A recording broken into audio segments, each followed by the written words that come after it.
আমরা এমন এক বাংলাদেশ চেয়েছিলাম যেখানে থাকবে না হানাহানি, থাকবে না অন্যায় আর বৈষম্যের রাজনীতি, যেখানে সংস্কৃতি হবে আমাদের আত্মার প্রতিফলন, আর শাসন ব্যবস্থা হবে মানুষের জন্য, মানুষের পাশে।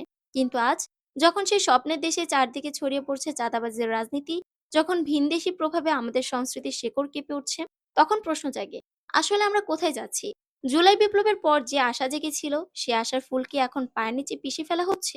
এই সময় চরমনের পীর মুফতি ফয়জুল করিম তুলে ধরেছেন এক প্রশ্ন: সংস্কার ছাড়া কি সত্যিকারের নির্বাচন সম্ভব, নাকি নির্বাচনের নামে আমরা আরেকবার হারাতে চলেছি সেই সম্ভাবনাগুলো যেগুলোর জন্য মানুষ জীবন দিয়েছে?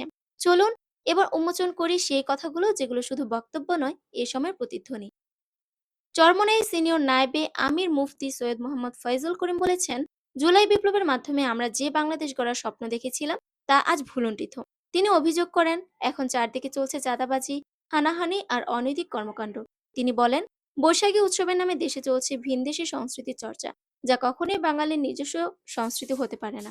এসবের বিরুদ্ধে সংস্কার জরুরি, আর সেই সংস্কার ছাড়া কোনো নির্বাচন নয়। এই বার্তা দিয়েছেন তিনি অন্তর্বর্তী সরকারের উদ্দেশ্যে।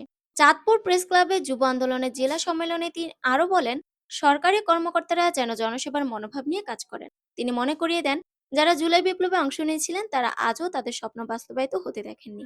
মুফতি ফয়জুল করিম বলেন, দেশে আবারও অত্যাচার, অবিচার, জুলুম বেড়ে যাচ্ছে। এসব থেকে মুক্তি পেতে হলে আগে প্রয়োজন বাস্তব ও মানসিক সংস্কার। তিনি বৈশাখী উৎসবের প্রসঙ্গে বলেন, বাংলার মাটিতে যে সংস্কৃতি মদ গাজার রঙে রাঙানো, তা কখনোই গ্রহণযোগ্য নয়। এইসবের ফলেই ঐশীর মতো মেয়েরা বাবা মাকে হত্যা করে, সমাজ নৈতিকভাবে ভেঙে পড়ে। আন্তর্জাতিক প্রসঙ্গে তিনি বলেন, ফিলিস্তিনের গাজায় ইসরায়েলের হামলা মুসলিম বিশ্বের নেতাদের ঐক্যের অভাবকে সামনে তুলে ধরেছে।